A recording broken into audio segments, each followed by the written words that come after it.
अब पता चला। अब पता चला में आप जान सकेंगे करप्ट अफसरों के गले में घंटी कौन बांधेगा। रूस चीन इन, अमेरिका आउट, पाकिस्तान का ट्रंप कार्ड, केपी में हरीफ बनने को तैयार। बिस्मिल्लाहिर्रहमानिर्रहीम। प्रोग्राम अब पता चला के साथ मैं हूं असद खरल और मेरे साथ हैं पीपल्स पार्टी के सीनियर रहनुमा कमरुज़्ज़मान कायरा और पाकिस्तान तहरीक इंसाफ के रहनुमा सेनेटर शिबली फराज साहब हमारे साथ मौजूद होंगे। नाजरीन, जिस तरह आप जानते हैं कि ये मुख्तलिफ आज हम प्रोग्राम में डिफरेंट स्टोरीज जो है उस पर डिस्कस करेंगे और पहले जो हमने स्टोरी जो है वो डिस्कस करेंगे नैब के हवाले से कि नैब जो है वो PMLN के हवाले से भी और पीपल्स पार्टी के हवाले से और सिंध के हवाले से नैब का क्या किरदार है उस हवाले से। एक तो नाजरीन से हम एक फहरिस्त शेयर करेंगे। ये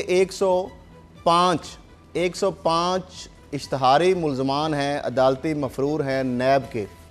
ये नाजरीन आप स्क्रीन पे देख भी सकते हैं। ये मुख्तलिफ़ ओहदों पे तैनात भी हैं और इसमें ब्यूरोक्रेसी के लोग भी हैं, ब्यूरोक्रेट्स हैं, इसमें मुख्तलिफ़ पुलिस के लोग हैं, इसमें मुख्तलिफ़ जो सरकारी वफाकी और सूबाई महकमों के जो सिंध के अंदर जो नैब सिंध की डोमेन में आते हैं। ये 105 इश्तिहारी मुल्ज़मान की फ़हरिस्त है जो आज भी अपने अमूर अंजाम दे रहे हैं और उसी तरह करप्शन कर रहे हैं। और इसमें कुछ पॉलिटिकल लोग भी हैं या पॉलिटिकल लोगों के लगाए हुए जो अपॉइंटीज़ हैं वो भी इसमें शामिल है। दूसरी जानब यही वजह है शायद कि नैब जो है उसका किरदार महदूद किया जा रहा है। सिंध असम्बली के अंदर बिल के ज़रिए नैब जो है उसकी पावर्स ख़त्म की जा रही हैं और इंडिपेंडेंट अपना प्रोविंशियल एक नैब बनाया जा रहा है।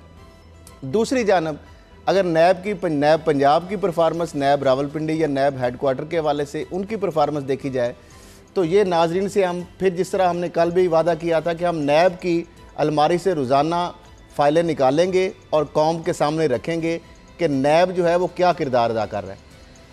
नाजरीन, एक तो पनामा केस के हवाले से 4 रेफरेंस की बात हो रही है, हम उसके हवाले से बात नहीं कर रहे। ये वो नैब की एक और हमने दस्तावेज़ात जो है निकाली हैं जिसके मुताबिक नैब ये कहता है कि नवाज शरीफ के ख़िलाफ़ 12 इंक्वायरीज़ हैं हमारे ख़िलाफ़। नैब ये सुप्रीम कोर्ट के अंदर बताता है कि नैब के नवाज शरीफ साहब के ख़िलाफ़ 12 इंक्वायरीज़ हैं। 179 जो मेगा करप्शन केसेस हैं जिसका हमने जिक्र किया था, ये आप देख भी सकते हैं। फिर उसके बाद नैब ये बताता है कि शहबाज शरीफ साहब के ख़िलाफ़ एक इन्वेस्टिगेशन पेंडिंग है, ये भी नैब बताता है। नैब ये भी बताता है कि इसहाक डार साहब के ख़िलाफ़ एक इन्वेस्टिगेशन पेंडिंग है। ये मेगा करप्शन की फहरिस्त के अंदर जून 2015 और जुलाई 2015 में नैब के ये डॉक्यूमेंट्स देख रहे हैं जो नैब की जानब से सुप्रीम कोर्ट ऑफ पाकिस्तान में सबमिट हुए। इसके अंदर सुप्रीम कोर्ट ने ये कहा था कि ये केस अगर 2000 से पेंडिंग पड़े हुए हैं, 17 साल से इन केसेस को आपने रेफरेंस नहीं इनका फ़ाइल किया, आपने इन्वेस्टिगेशन और इंक्वायरी स्टेज पे रखा है। इसके हवाले से नैब ने बाकायदा सुप्रीम कोर्ट के अंदर एक डेडलाइन दी 2015 जून और जुलाई में। 7 जुलाई 2015 को इन्होंने डेडलाइन के मुताबिक इन्होंने कहा था कि 30 दिन के अंदर, 60 दिन के अंदर या मैक्सिमम हम 90 दिन के अंदर इन केसेस को कंप्लीट करेंगे। 2 साल से ज़ायद अरसा गुजर गया है, आज तक नैब ने इन 12 इंक्वायरीज़ में नवाज शरीफ साहब को सम्मन या नोटिस नहीं दिए, शहबाज शरीफ साहब को इस हवाले से आज तक तलब नहीं किया, इसहाक डार साहब को आज तक तलब नहीं किया। अब ये वो नैब का रवैया है कि एक तरफ जो लोग हैं जो बाअसर मुख्तलिफ ओहदों पे हैं, सियासी ओहदों पे हैं, उनके ऊपर नैब जो है बिल्कुल हरकत में नहीं आ रही। सुप्रीम कोर्ट के सामने अंडरटेकिंग देने के बावजूद, जिसमें 1 जुलाई 2015 को सुप्रीम कोर्ट ने ये लिखा बाकायदा कि हाँ नैब जो है वो इंडिपेंडेंट नहीं है। हमें ये पता चल गया है कि नैब झूठ बोलता है और नैब जो है अक्रॉस द बोर्ड अकाउंटेबिलिटी करेगा और विदाउट फियर एंड फेवर और टाइम लाइन के मुताबिक इन केसेस को डिसाइड करेगा जो कि उन्होंने फरिश्त दी और 30 दिन, 60 दिन और 90 दिन का टाइम लिया। कायरा साहब ये बताएं कि हम बात करते हैं सुप्रीम कोर्ट के सामने नैब एक अंडरटेकिंग दे रहा है। 12 केसेस में नवाज शरीफ की बात कर रहा हूँ, एक शहबाज शरीफ साहब का केस है, इसहाक डार साहब का केसेस है। अब सिंध के पीओज की एक बात तो अलहदा रह गई। अब सुप्रीम कोर्ट की अंडरटेकिंग के बावजूद नैब जो है वो 90 दिन के बजाय 2 साल से ज़ायद क्या कंटेम्प्ट ऑफ कोर्ट के लिए दोबारा फिर कोर्ट में रिज्यू करना पड़ेगा हमें खुद, या अदालत खुद इस पे दोबारा कॉग्निजेंस ले सकती है? जी आप बताइएगा।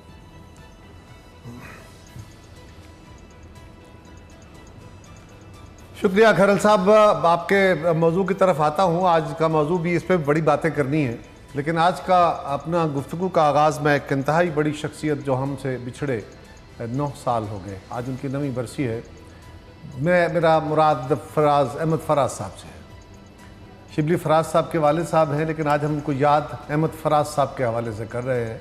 वो अहमद फराज जो पाकिस्तान का चेहरा था, जो पाकिस्तान की आवाज़ था, वो दुनिया भर में ह्यूमन राइट्स का, वो दुनिया भर में लोगों के दिलों में मोहब्बतें पैदा करने का एक बड़ा नाम था। सारी दुनिया में उनके मदाहीन की एक बहुत बड़ी तादाद पाई जाती है। वो इतनी ताकतवर शख्सियत थे, अपने नज़रियात के हवाले से तालिब इल्मी से लेके लहद तक हर दौर में वो रियासतों के लिए, वो स्टेट चलाने वालों के लिए, जहाँ कहीं उन्होंने कानून की वायलेशन की, रवायतों की वायलेशन की, उसके सामने डट जाने वालों में थे। जेलें, सौबतें, मुश्किलें ज़िंदगी भर बर्दाश्त करते रहे, लेकिन फराज साहब ने अपने रास्ते नहीं बदले। इतनी मोहब्बतें, वो इतने खुले दिल के आदमी थे कि उनसे कुछ छुपाया नहीं जाता था। वो जो थे वो थे। तो वो कहते हैं, उनका अपना ही शेर है ना कि ये क्या कि सबसे बयां दिल की हालतें करनी, फराज तुझको ना आई मोहब्बतें करनी। यानी वो जो था वो सबके सामने था और उनके अंदर छुपी हुई चीज़ें नहीं थी। आज वो हमसे बिछड़े 9 साल हो गए। ख़वातीन व हज़रात, आज हमारे पास फराज पैदा नहीं हो रहे हैं, आज फैज़ पैदा नहीं हो रहे हैं। क्या ये सोसाइटी का बांझपन नहीं है? क्या ऐसे मुआशरे जिनमें ऐसे बोलने वाले, ऐसे साहिब फन, ऐसे साहिब शऊर लोग पैदा नहीं होंगे, वो मुआशरे आगे कैसे बढ़ेंगे? ये सिर्फ हुक्मरानों से मुआशरे आगे नहीं बढ़ा करते, मुआशरों के कोड दूर नहीं हुआ करते। आज पाकिस्तानी सोसाइटी को जिसका बड़ा चैलेंज है, जिस अमल का, वो इंतहा पसंदी है, वो दहशत गर्दी है। और इसका सामना करने के लिए जब तक हम फराज को, फराज जैसों को, फराज की सोच को आगे लेके नहीं आएंगे, ख़वातीन व हज़रात, पाकिस्तान को हम एक रोशन पाकिस्तान नहीं बना पाएंगे। वो ऐसे हैं कि अपने जाने के बाद भी वो सदियों याद रखे जाएंगे। और फराज साहब खुद फरमाते हैं कि बदला न मेरे बाद भी मौजूए गुफ्तगू, बदला न मेरे बाद भी मौजूए गुफ्तगू, मैं जा चुका हूँ फिर भी तेरी महफिलों में हूँ। अल्लाह करे वो हमारी महफिलों में सदा रहे, हमारी आइंदा आने वाली नस्लों की महफिलों में रहे, इसलिए कि वो हमारी महफिलों में रहेंगे तो हमें इंसानियत का, असूलों का, ज़िंदगी के बेहतर असलूब का, गलती से के सामने डट जाने का ये सबक देते रहेंगे, हमारे लिए सोर्स ऑफ इंस्पिरेशन होंगे। अल्लाह उनके लिए बहुत सारी आसानियाँ पैदा करे। शिबली साहब, आप अपने वालिद के लिए भी और अहमद फराज साहब के लिए भी, 2 हैसियतें उनके लिए। जी हाँ, बिल्कुल। एज अ वालिद मेरा उनसे यही 2 रिश्ते हैं। एक अहमद फराज जो कि शायर थे, और एक कैसे वालिद थे? नहीं, वो तो जी शुरू में जिस तरह हमारे यहाँ होता है कि शुरू में वो ज़रा सख्त थे, लेकिन जो हम मैट्रिक के बाद जो है तो हम बढ़ते गए, हम दोनों भाई, तो वो उनकी जो ये रिश्ता था वो दोस्ती में तब्दील होता गया। और आखिर में तो बिल्कुल जैसे कि दोस्त होते हैं, हर मौजू पे हम गुफ्तगू करते थे। बड़ी उनके साथ उनकी शख्सियत में एक पहलू जो था वो जो कि आम लोगों को नहीं पता, लेकिन चूँकि वो इतने लोगों से मिलते थे तो मैं ये नहीं कह सकता कि आम लोगों को नहीं पता। उनका हिस्से मज़ाक बहुत ही शानदार था। मतलब है जितनी उनकी शायरी को पर मुझे उनकी कंपनी का बहुत मौका मिला, और मैं आप बहुत तो खुश उनके साथ मिले हुए हैं, तो वो उनकी जो बात से जो उनकी बजला संजी थी, जो उनकी जो शख्सियत में जो चाम था, कहानियाँ जिस तरह बनाते थे, जिस तरह सुनाते थे, जिस तरह उनकी जो कि शायर होते हुए भी, कारा साहब, ये एक चीज़ थी उनमें, एक कमाल जो मैंने देखा कि जब हमेशा नॉर्मली जो शायरों के बारे में एक इमेज होता है वो ये है कि जी बाल लंबे, दाढ़ी बड़ी हुई है, कपड़े बड़े वेल ड्रेस्ड, बड़े वो उस लिहाज से वेल ड्रेस्ड, फराज हो और कोई और बोले, बिल्कुल बिल्कुल वो मतलब उस मामले में बहुत ही उनको अल्लाह ताला ने ये सारा चीज़ें इकट्ठी दी हुई थी, उसके ऊपर जो टैलेंट उनको अल्लाह ताला ने दिया था। तो मैं समझता हूँ कि वो जेन्युइन तौर पे एक जेन्युइन पाकिस्तानी थे, जो कि हमेशा अपने मुल्क के बारे में बहुत ही ज़्यादा वो परेशान रहते थे और उनके बारे में हमेशा वो बातें जैसी करते थे, थिंक करते थे और फील करते थे। और तभी मेरा ख्याल है कि उनकी कलाम में इतनी वो है इम्पैक्ट है कि उन्होंने दिल से जो भी किया वो जो जो उनका एक शेर है कि जिसे भी चाहा है शिद्दत से चाहा है फराज, सिलसिला टूटा नहीं दर्द की जंजीर का। तो वो उस लिहाज से ज़ाहिर है एज़ आ वालिद और फिर एज़ आ शायर दोनों चीज़ें मेरे लिए तो बहुत ही फ़ख्र का बायस हैं। और मुझे बहुत इस आपके ज़रिए और आपके ये चैनल के उसके ज़रिए मैं पाकिस्तान के अवाम की इंतहाई दिल की गहराइयों से शुक्रिया अदा करता हूँ, क्योंकि मैंने अपनी ज़ात में देखा है कि जिस तरह की मोहब्बत उन्होंने, जिस तरह की रिस्पेक्ट उन्होंने फराज साहब को दी है, और फिर जो मीडिया हाउसेस हैं जिस तरह से उन्होंने फराज साहब के जो वो एक सफ़र था या उनकी जो भी एक जद्दोजहद थी उसको किसी न किसी तरीके से जारी और सारी रखा है। और आज जो आप गुफ्तगू भी कर रहे हैं तो ये भी उसी सिलसिले की एक कड़ी है। और ये उम्मीद करता हूँ कि हम अब हमारे मुल्क के हमारे लोग ये इन शोरा को पढ़ें जो भी आपने नाम लिए, बड़े बड़े शायर इस मुल्क में गुजरे हैं, क्योंकि इनके जो शायरी है उसमें पैगाम है। वो सिर्फ एक मशहूर होने के लिए नहीं है, एक वक्ती, किसी एक ज़माने के लिए भी नहीं, किसी एक ज़माने के लिए नहीं है, वो चलता रहता है। आपको हर मौके के मुताबिक फराज साहब की कम अज़ कम बात कर सकता हूँ कि जैसे कि आज के लिए लिखा है और अभी लिखा है, और ये तो इसलिए ये जो है तो ये और फिर उन्होंने फिलोसोफर का, किसी बड़े थिंकर का यही कमाल होता है कि वो हर अहद में जिंदा होता है, और इसीलिए कहते हैं ना कि वो मरा नहीं है। और उन्होंने खुद भी अपने उसमें एक शेर में ये कहा है कि जहाँ तक उनकी शायरी का ताल्लुक है और कि वो शेर है कि शायरी ताज़ा ज़मानों की है मेहमार फराज, शायरी ताज़ा ज़मानों की है मेहमार फराज, ये भी एक सिलसिला कुन फ़यकूं है यूं है। तो मतलब है कि इसमें हमें ढूंढना चाहिए, हमें ये दो मिसरों में जो है तो बाद पूरा हमें एक दीवान मिल जाता है। आज भी हमारी कोई लाइब्रेरी हमारी उनके कलाम और उनकी जो किताबें हैं उनके बगैर मुकम्मल ही नहीं होती। और आज भी हमारी नौजवान नस्ल में भी मैं समझता हूँ सबसे मकबूल अगर पॉपुलर शायर हैं तो आज भी वो अपनी वो कलाम के ज़रिए आज भी हमारे दिलों में ज़िंदा है। और नौजवान नस्ल जो है उनको एक दिलों की धड़कन है, और उनका कलाम जो है बड़े बड़े पाकिस्तान के जो गीत हैं, नगमे हैं, जो बड़े बड़े सिंगर हैं हमारे, और उन्होंने गाए हैं, और आज भी वो उसी तरह उनका कलाम उसमें हर तरीके से हमें जिस तरह वो बताया कि एक विजडम भी है, उसमें एक सोच है, हसास एक है, और माशरे की वो अक्कासी, वो तस्वीर कशी उन्होंने की है कि आज भी बिल्कुल उसी तरह हमें नज़र आता है जिस तरह कि कल ऐसे एक बात की और आज के वाक़े के बारे में एक बात की जा रही है। बिल्कुल इसमें आप भी जिस तरह और भी शायर हैं, हबीब जालब साहब हैं, फराज साहब हैं, अपने ज़माने के नहीं आज के ज़माने के भी बड़े शायर हैं। जी जी जी, बहुत शुक्रिया असद खरल साहब, फराज साहब और इस दिन जैसे हमारे जो लीजेंड्स हैं, ऑल टाइम हमारे एसेट्स हैं, हम उनको याद करते रहेंगे, उनसे हदायत लेते रहेंगे, और अल्लाह करे वो दिन जल्द आए कि हम इस सोच के हामिल और लोग पैदा करने, क्योंकि ज़िंदा माशरे ऐसे इंसान पैदा करते रहते हैं, ऐसी सोच परवान चढ़ाते रहते हैं। और ज़िंदा माशरे वही होते हैं जहाँ फ़नकार तख्लीक होते रहते हैं, वो तख्लीक भी करते रहते हैं और तख्लीक होते भी रहते हैं। अल्लाह हमें वो जल्द वक्त दिखा दे।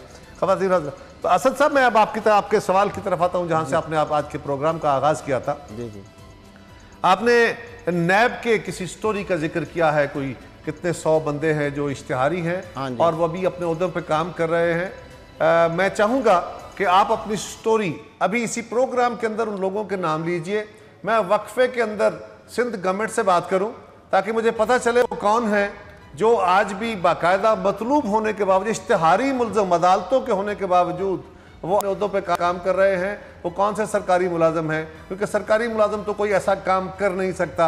हाँ, ये बात अगर आप कहें कि जी सिंध गवर्नमेंट ने नैब के कानून को वहाँ से फेडरल नैब के कानून को ख़त्म किया और अपना सूबाई कानून बनाना चाहा, तो ये आइन के तहत उनको ये इख्तियार हासिल है, उनकी इंटरप्रिटेशन ये है। और ये कानून उन्होंने को अकेले नहीं बनाया, इससे पहले KPK के अंदर भी उनका अपना प्रोविंशियल नैब मौजूद है।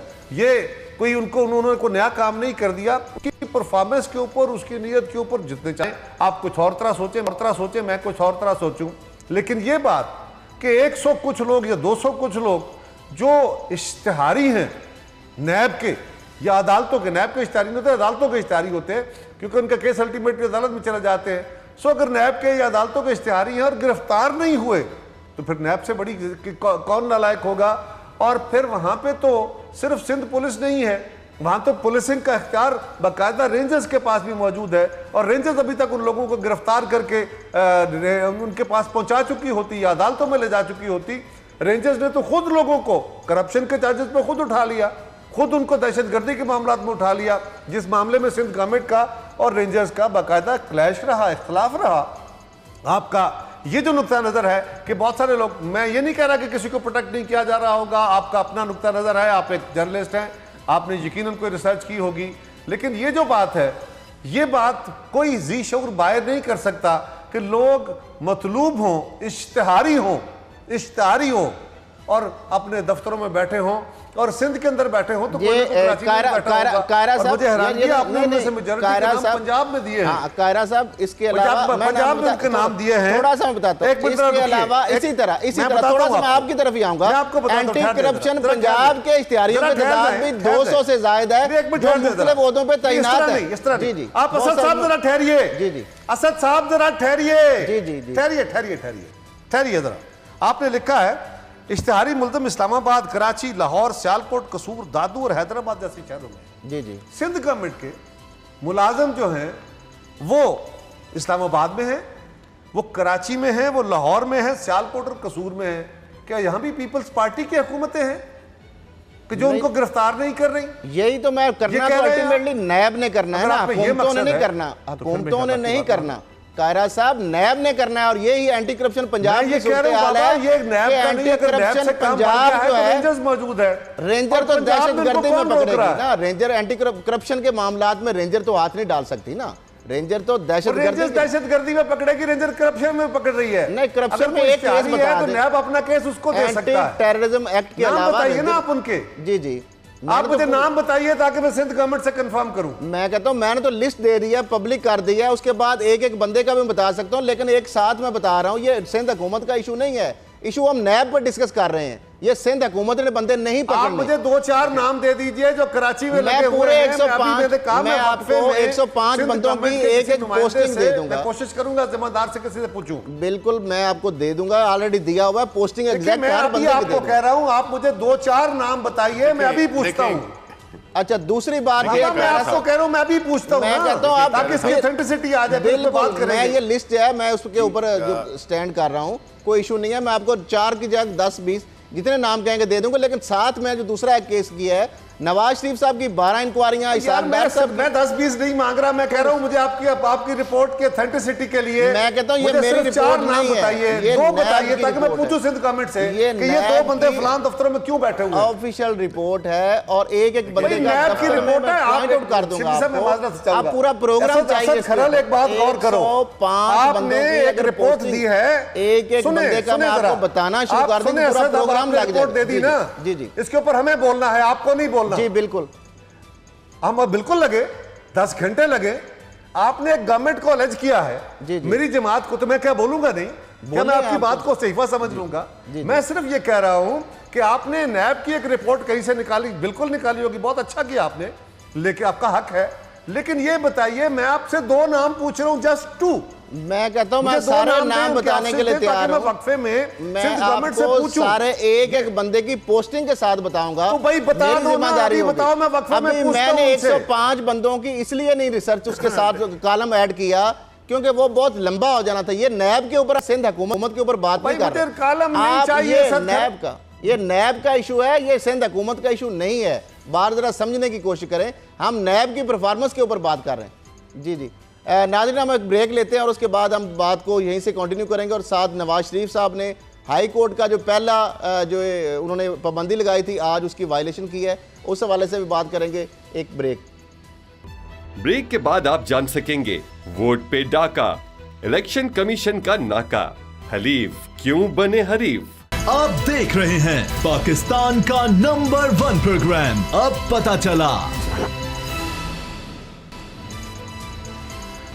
वेलकम बैक ख़वातीन व हज़रात, हम आज के प्रोग्राम के साथ हाजिर हैं और हम बात कर रहे थे इससे पहले से नैब की, और आज का दूसरा हमारा मौजूद जो है वो लाहौर से रिलेटेड है। मियां मोहम्मद नवाज शरीफ साहब जब से अदालत की तरफ से, सुप्रीम कोर्ट की तरफ से नाअहल करार दिए गए, वो उस दिन से हमारे कौमी इदारों, ख़ास तौर पर अदलिया, छुपे लफ्ज़ों में फ़ौज, लेकिन अदलिया के ऊपर बहुत खुले बरस रहे हैं। और उतने दिनों में उनके बाकी साथियों ने, काफ़ी उनके वज़रा ने, जो आज भी वज़ीर हैं, कल भी वज़ीर थे, और उनके बहुत सारे और स्पोक्स पर्सन्स ने जो उनके नवाजे हुए हैं, उन्होंने बहुत सारी अदालत के बारे में ऐसी गुफ्तगू की कि अदालत के रिस्ट्रेंट से अदालत उनके खिलाफ कोई एक्शन नहीं किया। लेकिन और वो पूरी रैली के अंदर जो उन्होंने 4 दिन का जीटी रोड के ऊपर शो किया, अपनी ताकत का इजहार किया, जिसको कहा गया कि मेरे खिलाफ साजिश है, और हम पूछे इनसे जिन्होंने किसके कहने पे फैसले किए हैं, इन्होंने ये जजेस को कहा गया। उसके बाद लाहौर में शिबली साहब, वहाँ पे किसी ने एक तो शहरी है, उन्होंने रिट पिटिशन दायर कर दी अदालत के अंदर कि मियाँ साहब ने जो कुछ किया है ये अदालती तौहीन के ज़ुमरे में आता है। हाई कोर्ट लाहौर ने कल हुक्म दिया, कल, कि पेमरा और बाकी इदारे जो चैनल्स हैं वो मियाँ साहब और चीफ मिनिस्टर साहब और एक्स प्राइम मिनिस्टर और उनके साथ कोई 12-14 लोगों की एक और लिस्ट है जिनके ऊपर तौहीन अदालत के उनको प्रिलिमिनरी नोटिस दिए गए, लेकिन उनको पाबंद किया गया कि उनकी स्पीचेस जो अदालत के बारे में होंगी तौहीन अमेज़ वो जारी नहीं की जाएंगी। आज मियाँ नवाज शरीफ साहब ने वहाँ पे एक सो कॉल्ड वकला का कन्वेंशन किया। उसको वैसे Lahore high court bar, Lahore बार, सुप्रीम कोर्ट बार, सभी बार्स ने उसको डिसऑन किया कि ये वकला का कन्वेंशन नहीं था। बहरहाल उन्होंने वहाँ पे ऐवान इकबाल में एक वकला का कन्वेंशन मुनक्किद किया और उसमें उन्होंने फिर खुल के अदालत के ऊपर वो गर्जे बरसे हैं, उसके ऊपर भी बात करते हैं शिबली साहब। लेकिन उन्होंने कुछ सवाल किए, मैं उसका भी बाद में जवाब देता हूँ। क्या समझें हम कि मियाँ साहब, और हमारा कौमी चैनल भी दिखा रहा है, पैमरा भी दिखा रहा है, ख़वातीन व हज़रात, इससे पहले कि शिबली साहब ये बात अब इस मौजू पे जारी रखें, आज खान साहब का जलसा है सखर में और वहाँ पे वो उतरे हुए हैं यात्रा करने, सिंध यात्रा, और बड़े जोशो खरोश से आप वो उसकी झलकियाँ भी देख रहे होंगे हमारे प्रोग्राम के साथ ही साथ। वहाँ पे थोड़ी देर बाद खान साहब का खिताब भी आप सुनेंगे।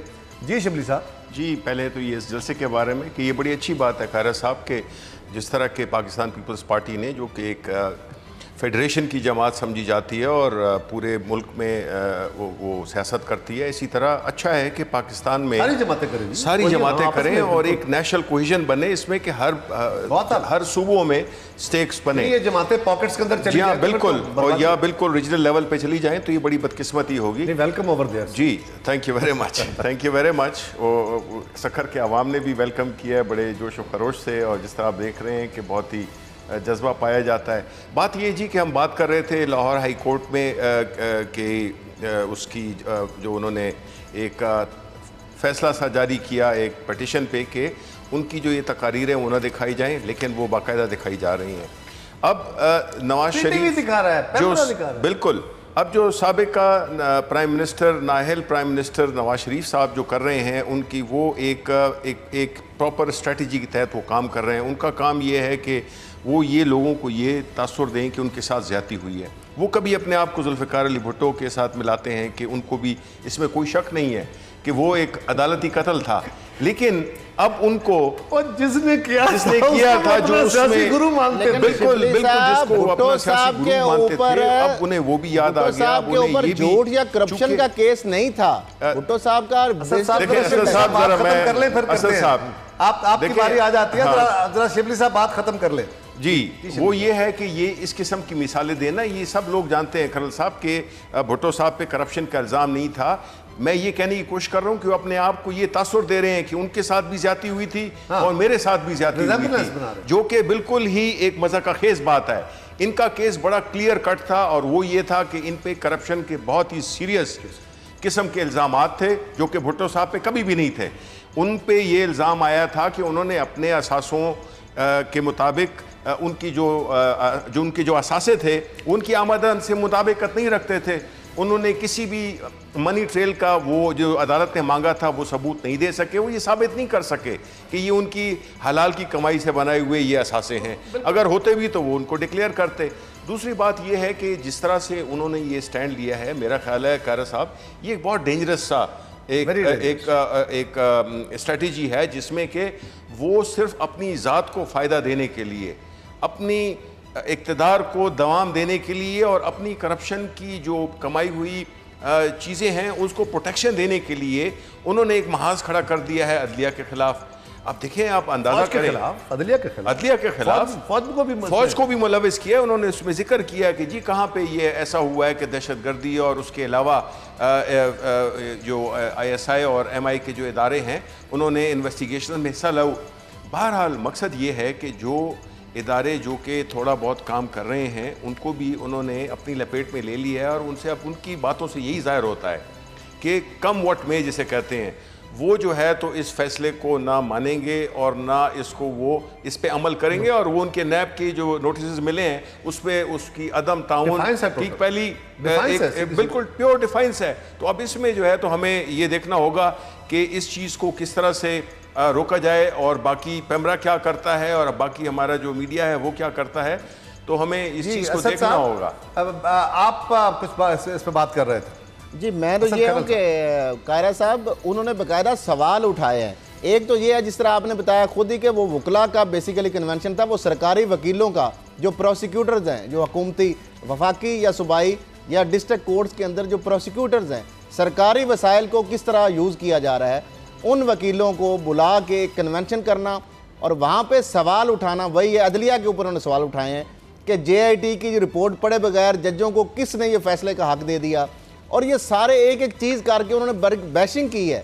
और ये एक मुसलसल, मैं समझता हूँ, एक तो कोर्ट ने पैमरा को भी रोका हुआ है, लेकिन कोर्ट ने जो प्री एडमिशन के नोटिस दिए हैं उसका मतलब ये है कि इनको भी रोका हुआ है। आप ज़्यादा मुझसे बेहतर समझते हैं। तो ये मुसलसल एक वायलेशन हो रही है, और बात फिर वही है कि सरकारी रिसोर्स इस्तेमाल करके प्री प्लान तरीके से एक इदारे अदलिया और फौज के खिलाफ एक बाकायदा लोगों को इंस्टिगेट किया जा रहा है। सरकारी टीवी भी इस्तेमाल हो रहा है, और सरकारी अगर टीवी इस्तेमाल हो रहा है तो ये तो पूरी एक कनाइमेंस हो रही है। और ये अब इसको कौन रोकेगा कि हाई कोर्ट का हुक्म है उसकी पामाली हो रही है, सुप्रीम कोर्ट का एक हुक्म है उसके खिलाफ लोगों को उकसाया जा रहा है, उभारा जा रहा है और मिसलीड किया जा रहा है लोगों को, मतलब गलत एक प्रोपोगेट किया जा रहा है, और अदलिया के मुअज़्ज़ज़ जज साहबान की तज़हीक की जा रही है पाकिस्तान की तारीख में आज तक ऐसी। हमें एक ब्रेक का कहा जा रहा है, तो हमें एक छोटी सी ब्रेक पे जाना होगा, और जब वापस आए तो हम इस सब्जेक्ट को कंटिन्यू करेंगे। बदलाना मेरे बाद भी मौजूए गुफ्तगू, मैं जा चुका हूँ फिर भी तेरी महफिलों में हूँ। ब्रेक के बाद पेश करेंगे अहमद फराज को खुसूसी ट्रिब्यूट।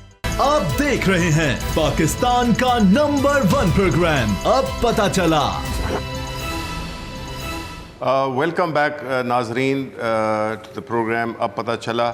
हम ब्रेक पे जाने से पहले बात कर रहे थे नवाज़ शरीफ, जो कि लाहौर में आज वकला के एक ग्रुप से खिताब कर रहे थे, जिसमें उन्होंने अपने ख़दशात का इजहार किया, और उन्होंने ये वहाँ पे तासुर देने की कोशिश की कि उनके साथ ज़्यादती हुई है, और अदालत ने एक उन्होंने साजिश का लफ्ज़ आज तो इस्तेमाल नहीं किया, लेकिन उसी तर्ज में उन्होंने यही कहा कि उनके साथ ज़्यादती हुई है, और जो फ़ैसले हैं किए गए हैं वो बिल्कुल बेगुनाह थे, और उन्हें अपने बेटे की तनख्वाह न लेने पे उन्हें किया, जो कि एक इंतहाई मेरा ख्याल है कि एक मज़ा का खेज़ बात है। तो अपना कायरा साहब ये क्या प्रूव करने की कोशिश कर रहे हैं, और इससे हमारे मुल्क को क्या, हमारे जो मुल्क के इदारे हैं जो थोड़े बहुत काम कर रहे हैं, तो उनकी फिर क्या फ्यूचर होगा अगर इस तरह एक जो भी बंदा कंडेम हो, जिसको कि अदालत उसके खिलाफ फैसला दे, वो फिर शुरू हो जाए। ये आम आदमी की तो ये नहीं है, ये ताकतवर का उसूल है। इसीलिए कहा जाता है ना शिबली साहब के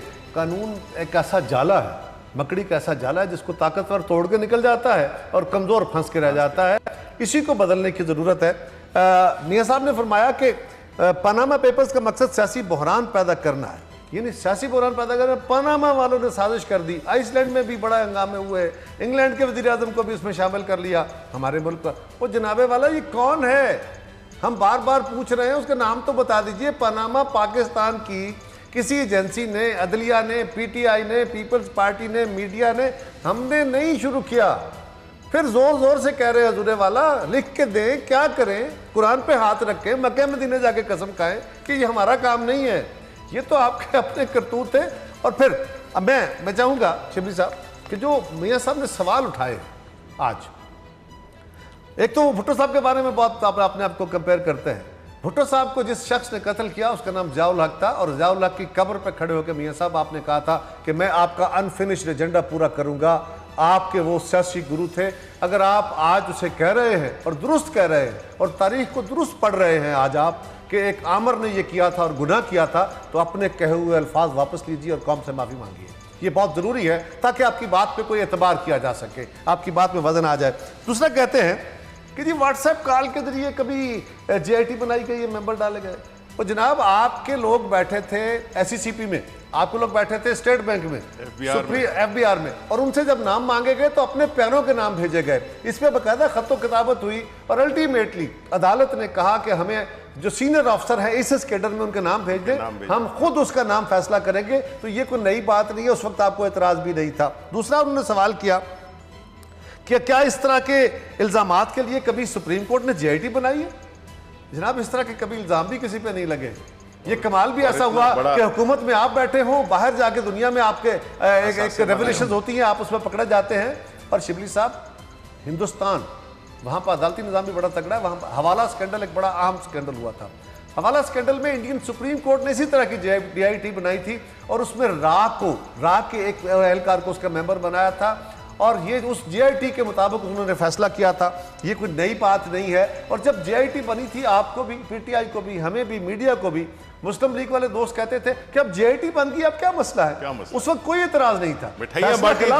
मिठाइयां बांटी थी, फैसला खिलाफ आ गया JIT का फाइंडिंग। तो आप कह रहे हैं कि जनाब ये क्या किया? इसी तरह कहते हैं क्या कौमी सलामती और दहशतगर्दी से हटकर कोई JIT बनाई जा सकती है खुफिया एजेंसियों को? मैंने इसका जवाब दे दिया। कहते हैं क्या किसी पिटिशनर ने जो पिटिशनर था उसने मेरी कभी दुबई वाली तनख्वाह का जिक्र किया था पिटिशन में? वो जहजूरे वाला ये ऐसे ही है शिबली साहब। ये तो एक मैंने ना मैं आज सोच रहा था, हंस रहा था। वो एक बधाइया खेल होता था टीवी पे, तो उसमें एक अदाकार कहता है बड़े शुगल से, वो कहता है क्या कह रहे हो भाई? दूसरा कहता है अजब कह रहे हो भाई। याद होगा आपको? ये तो कुछ अजब बातें हैं। इसलिए कि असद साहब 50-50 वो एक बंदा जा रहा होता है, उसको मोटरसाइकिल रोकते हैं पुलिस वाले, रोको भाई नाके पे, उसकी तलाशी लेते हैं, पिस्तौल निकल आता है, थाने ले जाते हैं, थोड़ा सा पूछते पाछते हैं। वो कहता है जनाब पिस्तौल तो जैली है, फिर हमसे कोई चोरी भी हुई थी, कौन कौन साथ था? वो जाके माल भी बरामद करते हैं, बंदे भी पकड़ लेते हैं, उनको दो लितर लगाते हैं। वो कहते हैं जनाबे वाला हमने तो डकैती भी की थी, फिर डकैती के बाद एक कत्ल भी मान लेते हैं। वो सारे मुजरिम भी पकड़े जाते हैं, माल भी रिकवर होता है। अब उन मुजरिमों के पास ये इख्तियार नहीं होता हजूरे वाला कि वो कहे कि जनाब आपने तो मुझे पिस्तौल में पकड़ा था, आप मुझ पर कत्ल क्यों डाल रहे हैं? वो जितने जुर्म हुए होते हैं जो बाद में सब्सिक्वेंटली रिवील हो जाते हैं, वो सारों में चलान होता है। आपका भी यही सूरत हाल बनी है, आपके बहुत सारे जराइम सामने आ गए, अभी और बहुत कुछ आने वाला है। सो हमें बड़ी हैरानगी है कि ये मैं आपने आप दोनों का वक्त लिया, सॉरी फॉर दैट, लेकिन ये उनके सवाल थे, मैं चाहता था इनके ऊपर जरूर जवाब दी जाए। और ये कहते हैं क्या कभी ऐसा भी हुआ है कि जज साहबान ने फैसला दिया और फिर दोबारा बैठ गए? हजूर सारा पाकिस्तान और दुनिया कह रही है कारा साहब, पांच जज थे, इमरान खान साहब, दो जज साहबान ने फैसला दिया, आपको डिस्क्वालीफाई कर दिया। खान साहब, असद साहब एक मिनट जरा, जी और उन्होंने पार्शली फैसला दे दिया और 3 जजेस ने एक बनाई JIT। वो JIT ने जो फैसला दिया उसके ऊपर 3 जजेस ने फैसला दिया है।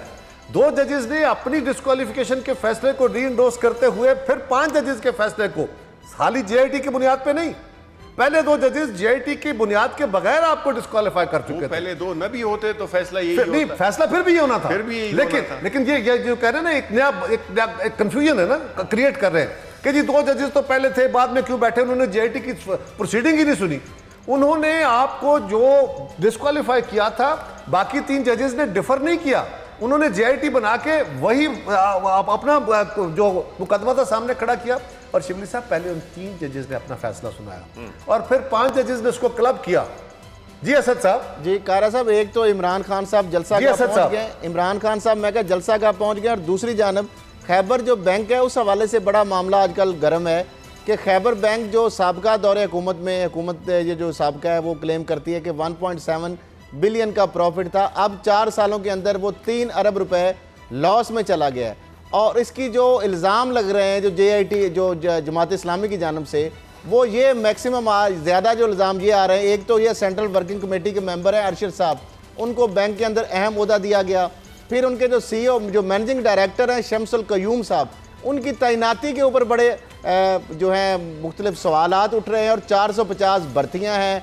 फिर 5 वो लोग जिन्होंने करोड़ों रुपए की करप्शन या अंदर जो गलतियां हैं या गलतकारियां हैं उसकी निशानदेही की, उनको निकाला गया। 4,450 है असद साहब, 4,000 नहीं 1,450 अफराद, 1,450 हाँ 1,400, आप ठीक कह रहे हैं, 4,000 भी नहीं है लेकिन 1,400 1,450 लोग हैं और 5 जो लोग हैं जिन्होंने निशानदेही की। आप रिसाब कमीशन की आप बात कर रहे हैं, हाँ आप एक रिसाब कमीशन जो वहां पे भी मौजूद है। जी जी जी नाज़रीन, हम एक ब्रेक लेते हैं, उसके बाद मजीद यहीं से बात शुरू करते हैं। आप देख रहे हैं पाकिस्तान का नंबर 1 प्रोग्राम अब पता चला। जी वेलकम बैक नाज़रीन, जिस तरह हम बात कर रहे थे वक्फे से पहले खैबर बैंक के हवाले से और जमात इस्लामी और PTI में इस हवाले से काफ़ी खलीज जो है तनाव पैदा हो गया है। शिबली फराज साहब, ये क्या मामला है? खैबर बैंक का रोज़ाना आए दिन इसके ऊपर काफ़ी डिबेट चल रही है खैबर पख्तूनख्वा के अंदर। आप इस पर ज़रा रोशनी डालिए, कुछ चीज़ें आपको सामने मैंने रखी भी, मुख्तलिफ जो पॉइंट्स हैं जो जमात इस्लामी की जानिब से इल्ज़ामात लगाए जा रहे हैं। देखें, बात ये है खरल साहब कि ये जो बैंक है खैबर बैंक, इसमें जब से हमारी हुकूमत कोalition गवर्नमेंट बनी है जमात इस्लामी के साथ, ज़ाहिर है कि पाकिस्तान तहरीक इंसाफ का एक डिफरेंट एजेंडा है। वो ये था कि इदारों को साफ़ सुथरा किया जाए, सियासी पॉलिटिकल इंटरफेरेंस ख़त्म की जाए, जो भर्ती हैं वो सियासी बुनियादों पे ना हों और वो मेरिट की बुनियाद पे हों।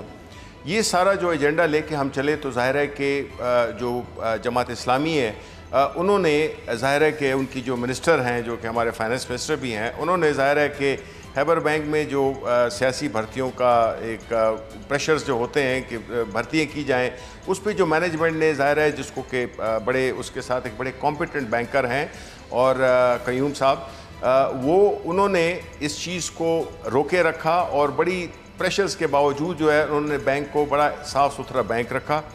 और दूसरी बात यह है कि ये यहाँ पे बात हो रही है कि खसारा हो गया, ये बिल्कुल ये खसारे में था, अब मुनाफे में है। और उसका अंदाज़ा आप इससे लगाएं कि इसकी पहली शेयर प्राइस 5 रुपए के करीब थी, अब इसकी शेयर प्राइस 18 रुपए तो इसने टच कर दी है। तो अगर किसी भी मुल्क बैंक के फाइनेंशियल्स जो उसकी बैलेंस शीट होती है अगर वो इतनी ही ख़राब होती जिसमें कि लॉसेस बन रहे हैं, तो ये शेयर प्राइस 5 रुपए से 18 रुपए पे न जाती। तो ये एक पॉलिटिकल इशू है, टसल है। ज़ाहिर है हमारे इत्तेहादी भी हैं जमात इस्लामी वाले, लेकिन साथ साथ उन्होंने अपनी भी वो अपनी सियासत भी करनी है, अपने लोगों को उन्होंने नौकरियां देनी है, चाहे वो क्वालिफाई करते हों कि न करते हों।